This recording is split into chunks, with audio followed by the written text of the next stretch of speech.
4 by 3 are 36 by 5, 144 by 7, 400 by 9, 900 by 11, and these are the corresponding numerical values for this.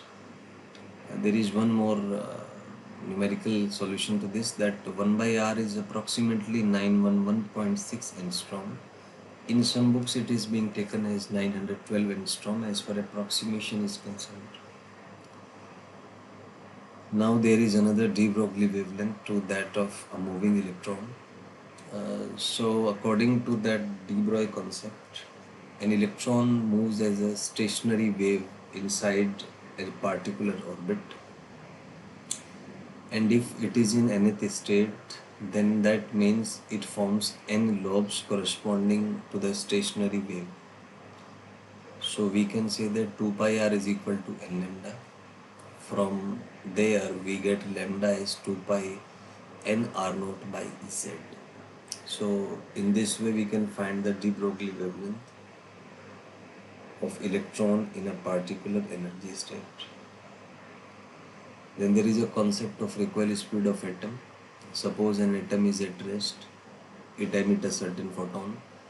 So using the law of conservation of momentum, it will recoil back, and using energy conservation we can say that momentum of the atom will be that of photon will be equal to this, and using kinetic energy and momentum relation we can find the recoil speed or the recoil kinetic energy of the particular atom.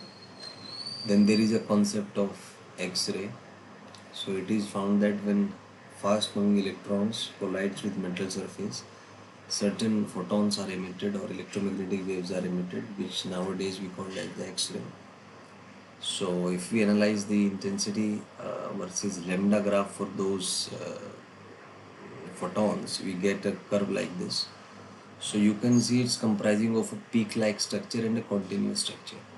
So the peak-like structure is called the characteristic X-ray, which depends on the metal used, and the continuous spectrum is the continuous spectrum is called the continuous X-ray, which is due to collision of electrons with electrons present in atom of a particular metal, and the specific the peaks corresponds to the transition of electron from one energy state to another.